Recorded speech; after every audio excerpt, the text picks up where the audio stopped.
This is Dan DeBeseverin, the only Triple Crown champion in the UFC history. And you're watching the Sports Courier. You better watch, otherwise I know where you live. We're back here for our Season 5 finale, again brought to you by Caesars Atlantic City.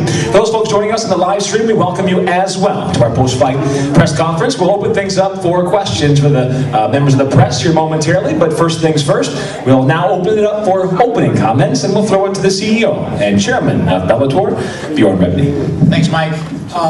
First and foremost, I want to thank Caesars Atlantic City. They are a spectacular partner of ours. We have been back here repeatedly. This is a mecca for fighting sports, and the team here at Caesars has just been unbelievable for us. They help us.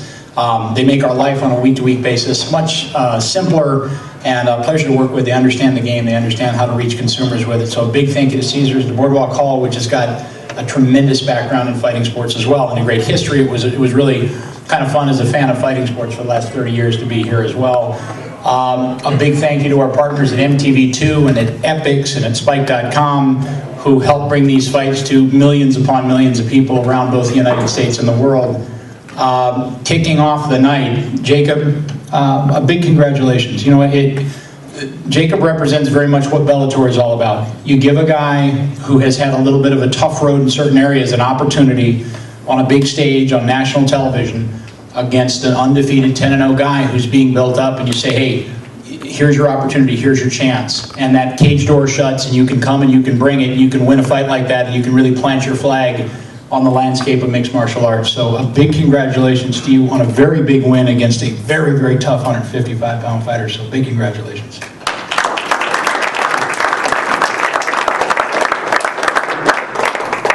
I'd like to thank Bellator for having me. I'd like to thank God. You know, we just came into this fight not really knowing what to expect, and you know, just went our way tonight. It was I was scared to death when I got in there. Leading up to this fight, you know, I've come back up to 155. I've been fighting 145 pounds for a while and had a couple of tough losses. You know, wasn't feeling good that way. Came back up and stepped it up tonight. You know, I came in here with the mindset that I was just going to perform the best I can, and it went our way. I'd like to thank everybody. I'd like to thank my trainers for working with me every day. So, thank you.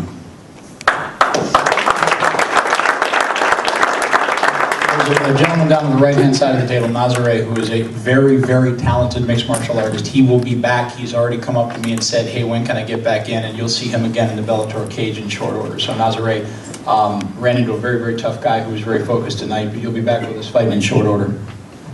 Yes, I just got to say thank you for Bellator for having me in short notice. That's my fourth fight for Bellator. I have like tough opponent, Jacob. He come like good strategy, no skills. I've been working a lot on my stand-up. I'm gonna work like more on my wrestling, and come back next year for become a champion. With the kill, make you strong. That's what I feel, and that's the game, man. You know what I mean? You cannot win every time, you know what I'm saying? So we're gonna come back, train hard, and in January, back here, guys, for putting a nice show for you again. Thanks so much. Gentleman down to my left, Zach Makowski, is our 135-pound champion. I've said it to many people. I think he's one of the best 135-pound fighters in the world. He was fighting today. His fight against Ryan Roberts, a guy who has fought as high as 70, is really a legitimate 145, 155-pounder, made a big cut to get down to 35. Came in on a great roll, looking as good as he has looked in a long, long time. And Zach just, again, looked dominant in every aspect of this game. A very special 135-pounder we're really lucky to have underneath our banner, but also we have a tournament going on right now. If you get a chance to watch it next week, you'll see the semifinals of a tournament that I believe is stacked with some of the greatest 135-pound fighters on earth. And I just cannot wait for that tournament. It's a pick 'em on who's going to make it and ultimately win that tournament and earn the right to fight Zach. But that fight will just be magic underneath our banner. So big congratulations on another big, dominant performance by Zach Makowski. Thank you very much. I would like to thank, obviously, Bellator and Bjorn. It's a great honor to fight in this organization, and I couldn't be happier. I'd also like to thank my sponsors for this fight, Gamma Labs, Yoked Up, baby fight gear and Keats Restaurant. I don't know. I've been training hard. This is the first training camp where I actually didn't have another job. Bellator's tournament gave me the opportunity to, focus on training and do what I love for a living. And I feel like I keep improving. I had a very tough opponent in front of me, a guy who's fought the best of the best and been everywhere. And he was on a big roll. He's a very tough guy, very big guy, and I'm just lucky things went my way. Thanks.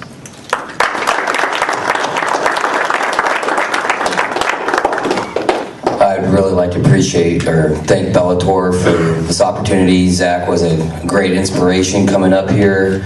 I had a great camp. No excuses. He outfought me, man. He's a quick guy. He's an outstanding champion, and it was a huge honor to fight Zach. So I'd like to thank Bellator, Bjorn, and especially Zach. Thank you very much.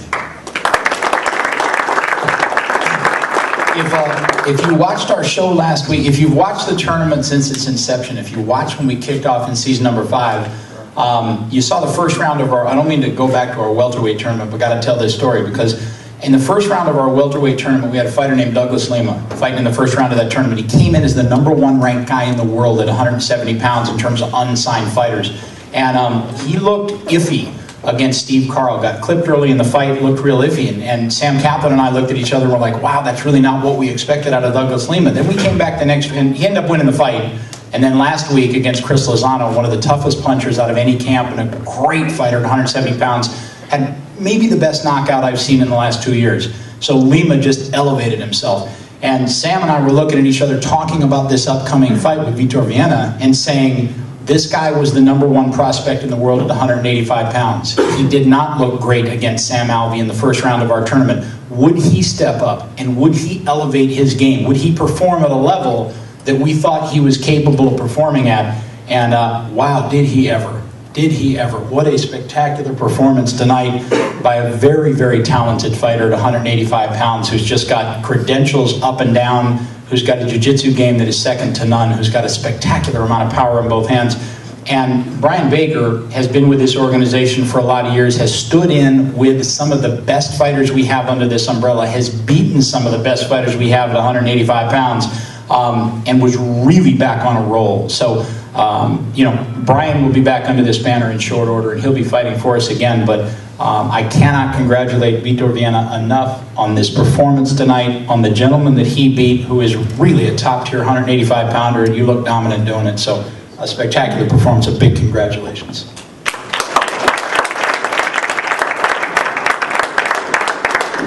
Yes, thank you everybody. I'm very happy for this fight, in my second fight in Bellator. And the first fight I fought against Sean Alvey, he's very tough. Now against Brian Baker, very, very tough too. All respect for Baker. Great guy, great fighter. And now I'm focused for fighting the final next month, and I'm gonna train very hard to be ready because it's gonna be a great war.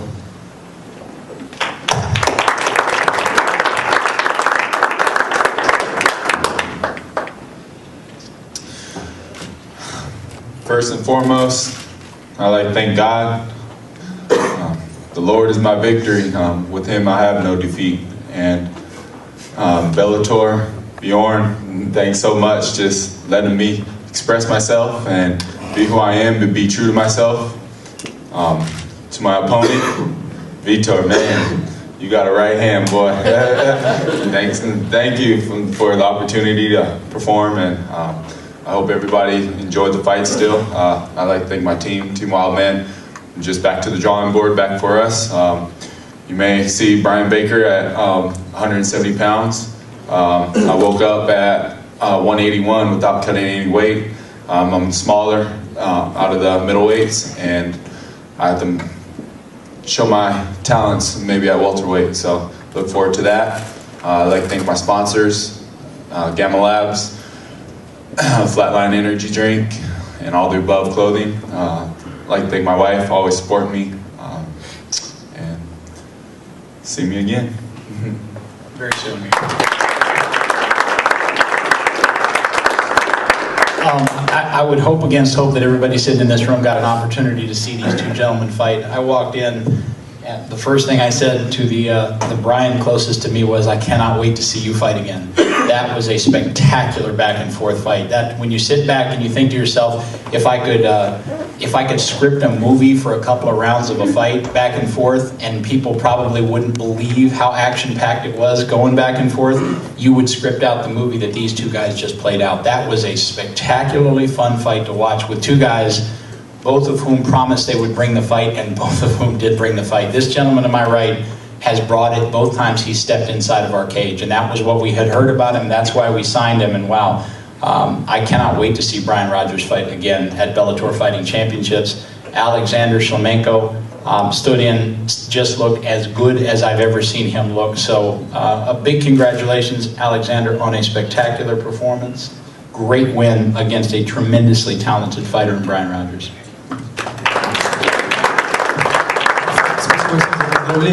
Я очень рад, что я попал в финал. Хочу сказать Брайану Роджерсу, что он заблуждается. Может посмотреть видео, я не хватал его за хвост. Я брал его под шею. Если бы я хотел схватить, я взял двумя руками и держал бы его. Его тяжело схватить за шею, потому что у него длинные волосы. И я всегда, наоборот, аккуратно подлазил. Также я очень рад быть в финале. Еще хотел поблагодарить зал HB Ultimate и зал Рейн за то, что помогли готовиться. Thank you very much for everybody who came to see the fight today. I wanted to tell Brian Rogers that I didn't grab your hair, I grabbed your neck, and it was hard to do because you have a lot of hair, but I didn't grab your hair, it was not intentional. But anyway, I also want to thank Bellator for having me here, and the gyms HB Ultimate and Train, where I trained preparing for this fight. Thank you.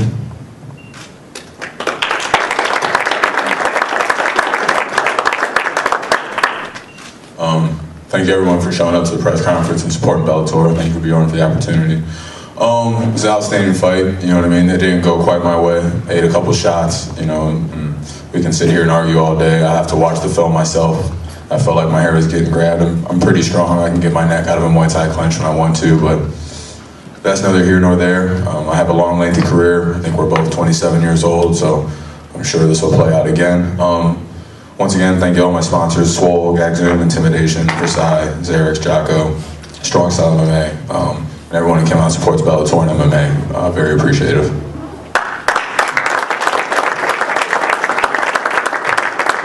Thank you. And for the members of the press, we'll open it up for questions now. For those that may have just joined us in the live stream, we welcome you to the post-fight press conference here. It's brought to you in part by Caesars in Atlantic City. And we are about to open things up for questions. So let's turn to the house first. Our first question. Yeah, Michael Stetz, Darset Radio. Question for Bjorn. Bjorn, when can we expect to see, after the featherweight final, whoever wins that get a shot at Lombard? When do you think that will be, round date-wise? Well, my hope, and I think both of the gentlemen are injury-free, so you're talking about the middleweight. Yeah, I think what we'll end up doing is we'll probably do it on the same show that we do the Hector fight against Prangley. And there's a gentleman in here somewhere, I think, still 150 for the best 155-pounder on the face of the earth. Is he here? Eddie Alvarez? Okay, so he's not here. But we've got Eddie Alvarez fighting against Mike Chandler. We've got Hector Lombard fighting Trevor Prangley, and we've got this matchup right here down at the Hard Rock, at the Seminole Hard Rock down in Fort Lauderdale, Florida. And that is the 19th of November. So that's when you'll see these two guys match up, and that's where I just think it's great to be able to put that tournament finale on the same show with Hector Lombard. You'll get a winner, and you'll be able to know who's going to fight for the world title. So that's going to be a special fight. Thank you. Our next question. Right here. Yeah, a question for Jacob. You mentioned that you didn't know what to expect coming in. Nasrat obviously started very strong in the beginning, and then after you scored that takedown in the first round, you started to take it back. Was there any point before the fight game planning, or was it something that came up that you thought, okay, I could ride this guy out, and score points? Yeah, I didn't, we know he has good hands, so, you know, I didn't want to get in necessarily a boxing match with him. You know, and pretty much I just, you know, did whatever felt comfortable. You know, once I got him down, I could tell that you know, it's horrible being on bottom in MMA. You know, I could tell that was starting to wear, and you know, that's our game plan, you know, to stay on top and just try to grind out. And we came in this fight to grind tonight, pretty much. Jacob, thank you. Our next question. Zach, once the Bellator quarterfinals had started up, everyone was foaming at the mouth about the guys in there and all the talent that those guys had. Same with the semis now. So coming into this bout here against Ryan, did you feel as if you had to remind everybody, hey, I'm the champ, not these guys? Well, hopefully everyone already knows that. I mean, I try to approach every fight, you know, the same way, and try not to put any extra pressure on myself by saying I got to show these people what I can do here and there. You know, I just focus on, you know, trying to compete at my highest level and continuing to get better. And I try not to worry about everything else. I think, you know, like I like to say, like I narrow my focus to just focusing on me and my self-improvement, and everything else kind of takes care of itself. So if they don't know, I'm sure we'll meet in the whoever wins the tournament. So we'll meet then. Frederick Chani of the SportsCourier.com. This question for Alexander. You have a very exciting fighting performance, fighting style. Definitely a fight promoter's dream fighter, but do you ever worry about your long-term health, especially with a lot of the damage that you take in your last couple fights?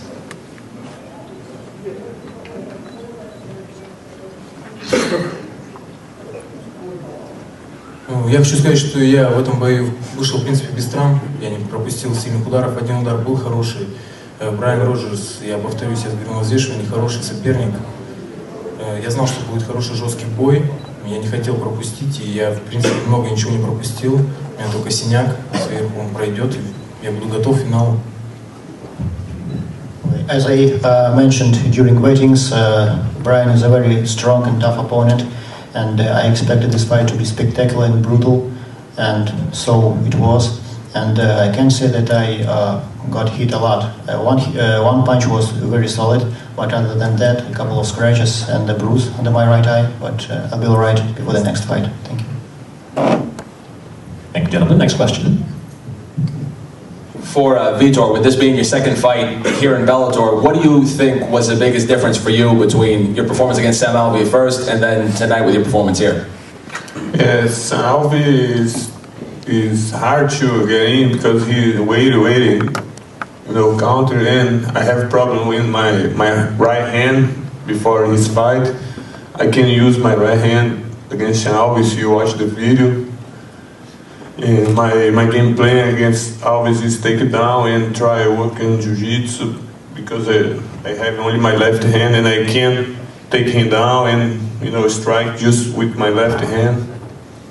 And no, but I'm fine now. I can use, and you know, I saw the video. I work a lot on my strike to make better my strike, my takedowns, and I have a good coach, and I still work for be better next fight. Vitor, thank you. Our next question.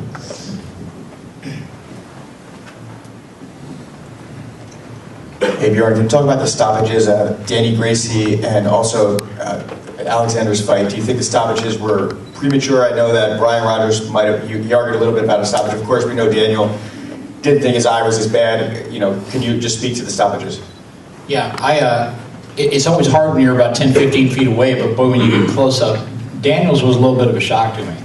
I looked at Daniel after the fight, and also, I mean, look, the severity of a cut, and again, I completely defer to the commission because that's what they do and that's their job. But I mean, what I always look for is if there's a cut over the eye, is it obscuring vision?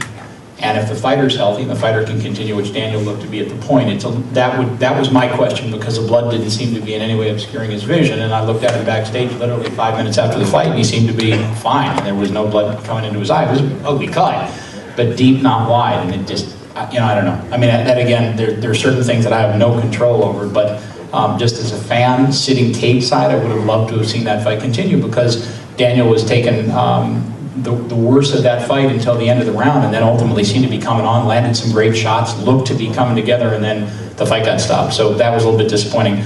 I don't really have any issue with the other stoppage. Brian, do you have any issue with the stoppage?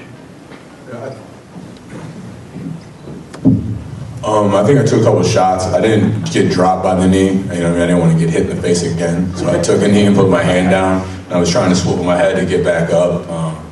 I'm going to beat a dead horse if I keep talking about the hair thing, so I'm not going to. But no, I mean, I thought this would be a fight that ended with one of us going to sleep. You know what I mean? But it didn't happen. I was surprised that way. I think the ref, would have let the fight go a little longer, given the fact that we were trading shots back and forth. You know what I mean? So I was surprised that he did stop it. You know what I mean? And I signed the waiver, so I got no problem waking up if it needs to go that place. Were you surprised at his resiliency? Guy's got 50 fights. He's a beast. I mean, you know what I mean? It is what it is. I mean, I saw him on film, and I got, I wasn't surprised by it. He's a professional fighter. He's where he is for a reason. You know what I mean? But I work harder to finish the fight. I think I won the first round, and then, you know what I mean, came up short. You good, Mike? It was a great fight. It was. Alex, with your success previously at Bellator and your success in this tournament, what's it been like with going back home and with Bellator in Russia and your success overseas? And has the Russian fans been able to enjoy it, especially with all the new deals that Bellator has been signing?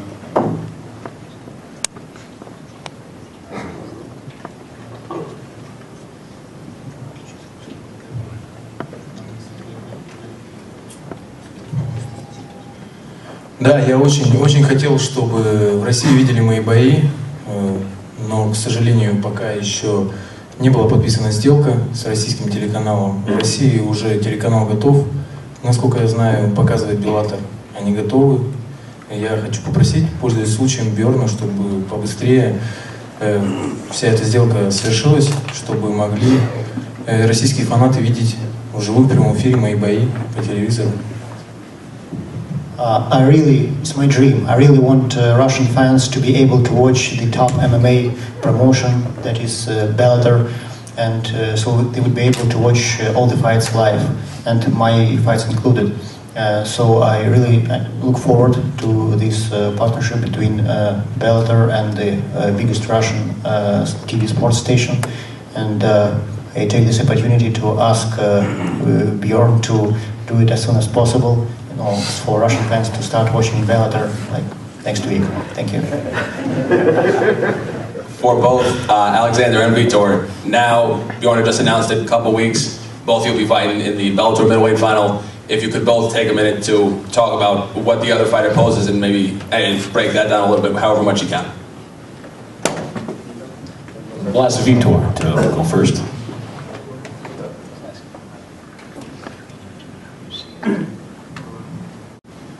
I think my fight against him in the final, would be a big challenge. I think I have a plan, but waiting for next month.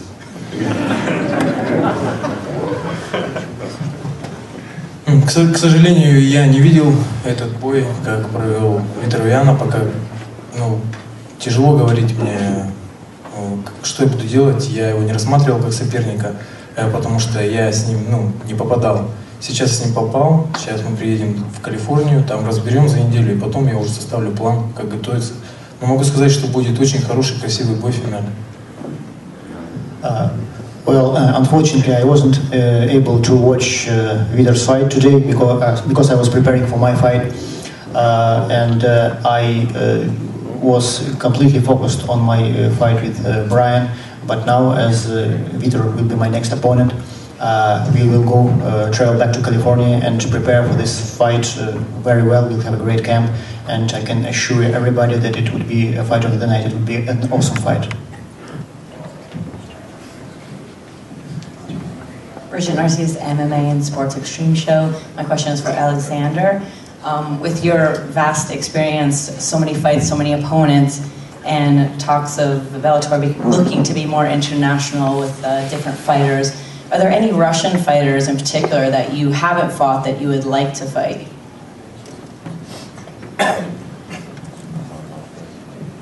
Хочу сказать, что из российских бойцов я ни с кем не хочу драться. Мой рекорд в основном выстроен на российских бойцах, я почти дрался со всеми. Когда я начинал свою карьеру, она была тяжелой, потому что я вот такой же турнир из 3 боев дрался за один день. Сейчас, слава богу, я попал на высокий уровень, да, на мировой уровень. И здесь еще очень много иностранных бойцов, с которыми я не дрался. И я хочу драться только с ними, с российскими бойцами драться не хочу. To be frank with you, I don't want to fight against Russian fighters, because when I begin my professional career, first 20-22 fights were only against Russians. More than that, right now I am fighting in an 8-man tournament, and I used to fight in 5 8-man tournaments that were like one night tournament, 3 fights during one night. So I am used to that. And since now I am fighting in the top level promotion, I would like to take this opportunity to fight against, foreign fighters, foreign for me, American fighters. В России, чтобы проводили такие же крупные турниры, как здесь, еще и в России. What I really dream of is to have the event of this level, of Bellator's level, if they would be held in Russia. It would be a dream for me to fight there in front of my fans, in front of Russian people, against foreign fighters. Okay. And Bjorn, I'll just follow up with that. Are you planning to do anything in Russia? Yeah, we'd love to do something in Russia. We've talked to a lot of people in 3 different territories about bringing Bellator events international. The problem, you and I have actually talked about it, the problem with doing international events during the season is that there's just not enough time when you're doing 1 show per week. It's hard enough to get from the Hard Rock down in Fort Lauderdale up to Caesars in Atlantic City, and get everything moved, move the trucks. We're traveling with 4 huge semis and satellite equipment and production trucks and everything else, lighting and rigging, and et cetera, et cetera. But we're going to be doing a series of specials next year that follow season number 6, and some of those specials could conceptually find themselves in foreign territories, Russia being chief amongst them, because we've got great relationships with Alexander and his camp, and a couple of other territories that we're looking at as well. So yeah, we would love to go do it. It's just going to have to be from based on one of the specials. Okay, question for Mr. Fun Size. Who picked out your walkout song, dude? I picked out my walkout song. I think it was written about me, wasn't it? You're the first fighter ever to have Little Bitty Pretty One as your walkout song. Thank you, I think. And can you talk about your t-shirt as well? Who's talking there? Who did you pick? What do you want to know? Who designed it? People at Yoked Up helped, they gave me a bunch of ideas. It's like a kind of Superman idea with Fun Size. And they were having trouble coming up with the back, and I came up with the idea for like a mini cape, because, I'm short. And he had to be like Bam and Kapow stuff with my name in it. So you can pick it up at yokedupapparel.com. Thank you.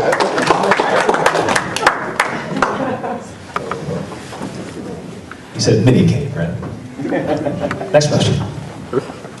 Another question for Zach. Zach, as a title holder, do you find it difficult with the long layoff between defending your belt and also game planning, not knowing who you're going to fight with the tournament going on? Now it's down to 4. How does that factor into your training day by day, week by week, like getting prepared? Well,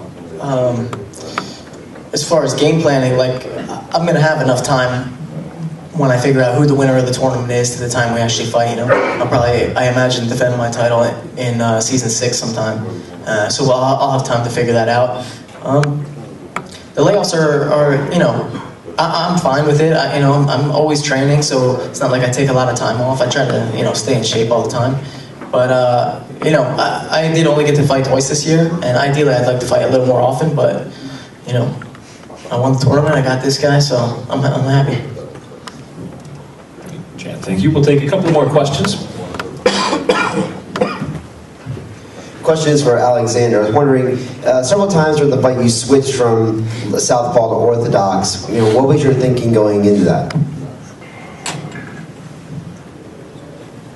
Ну вот здесь, в этом бою, я первый раунд в левше проиграл Брайану Роджерсу, а во втором раунде я стал в правшу, и я считаю, что лучше стало получаться, и я бой выиграл, поэтому... Да, это я смотрю по ситуации и меняю. Well, I feel well in both stances, and first round I fought as a southpaw, and I lost the first round.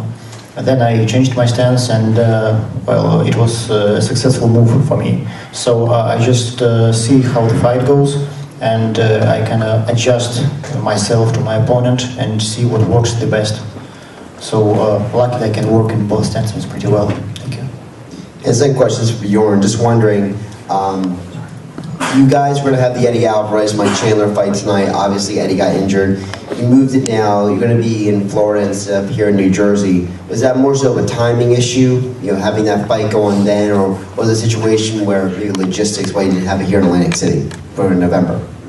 It was just avails. It was just literally having enough room on the show and having the right room on the show to end up doing it. Also, you got to look at it from the AC perspective. We got Kurt fighting Pitbull, and that's going to be, and Nover fighting Marcin Held. So you got two guys who are going to pack the house at Caesars in the venue that we typically play, and there was no alternative. The venues typically get booked out months and months and months in advance for an event like this. So there was not an opportunity to come here or to put this, to move the show that had Kurt on it and Nover on it to anywhere else. So there was just not room on that show to put that kind of a fight on. I mean, Ed alone is going to sell thousands of tickets. So it made sense to do it down at the Hard Rock. And, we were fortunate. Ed's 100%. He's ready to rock and roll. Chandler's ready to go. We already had Hector versus Prangy on that show, so it'll be a great show. But you've got room at the Hard Rock because you got about 4,000 seats, and you don't.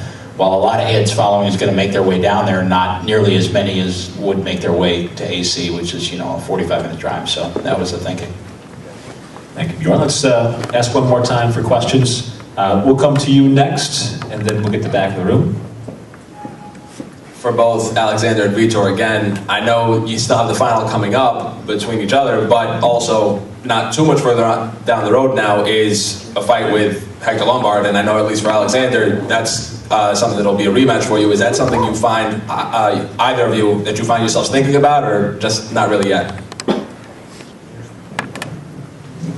Ну, я еще в первом своем бою сказал, что для меня главное выиграть это гран-при, чтобы получить бой с Гектором. И поэтому следующий бой в финале я сделаю все возможное, чтобы победить и чтобы получить право драться с Гектором, потому что я знаю, что второй бой я проведу намного лучше, чем первый с Гектором.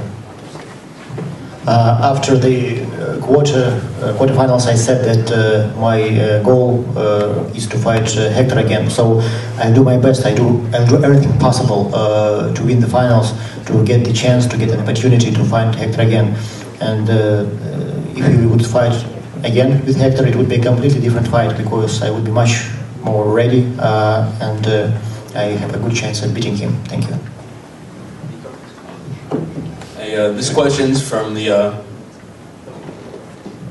I'm looking only for my next fight against Alexander.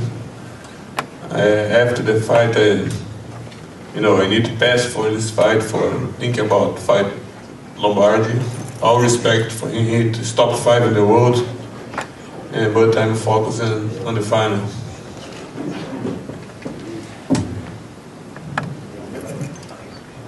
This question's from the fans on Facebook. It's for Nazare. This is from Benny Koning in New York, New York.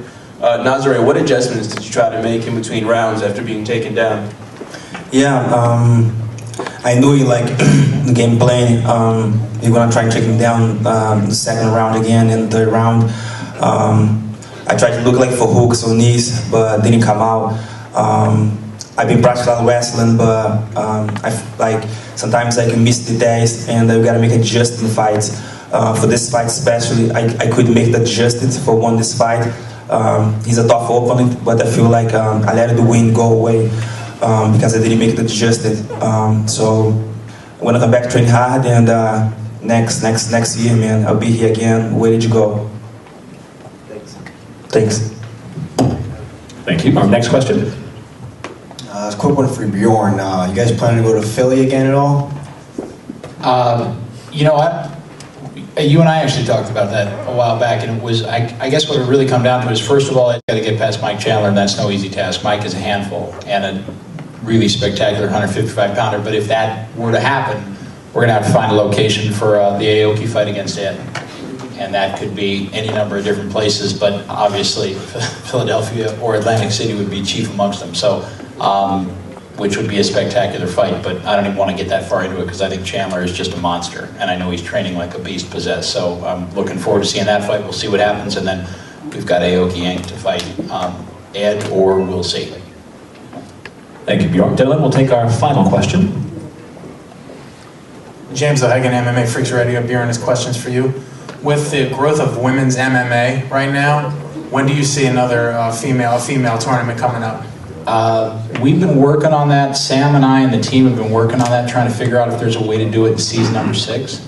We're blessed in terms of the depth in some of these weight classes now. So we got a situation where 35 is just rock solid deep, and 45 has become unbelievably deep. I think at last check we had 4 or 5 guys in the top 10 of the world. 55 is tremendous, and so it goes on, and as those divisions get deeper, it becomes more difficult to put other tournaments into the mix. But I'd love to do it. We're trying to get our heads wrapped around some different ideas on how we can make it happen. But my hope would be that season 6, we could either do an 8 or a 4, probably at 125. Because, I mean, you look at 125 with us right now, you got Rosie, who was #1 in the world before she got knocked out by Zoila. At 25, you got Zoila, you got Megumi, who's willing to move up, you got Aguilar. Jessica Ai out of Ohio has shown really strong in her last performance on Spike.com. You got some other ladies that are just really talented under this banner, and they're all willing to fight at 25. So hopefully we can get it, hopefully season 6. I don't know how it'll happen and where exactly it will play at each development stage, but hopefully season 6. And to those members of the press, we thank you for your questions, and Bjorn will throw it right back to you for closing comments. Thanks, Mike. Just again, a huge thank you to the folks at Caesars. Just a spectacular partner for us and a great place to be and to hold fights and to bring MTV, our partners at MTV, and to the gentleman to my left, some great performances, and to the gentleman to my right. So thank these guys up here, and thank you guys as well. Bjorn, thank you. Gentlemen, thank you. Programming note, next weekend we go to Yuma, Arizona. The bantamweight semifinal round gets underway. For more details, just log on to Bellator.com. On behalf of all of us here at Bellator Fighting Championships in Caesars Atlantic City, we thank you for joining us for our post-fight press conference, and we'll see you next Saturday on MTV2 and Epix2 in HD.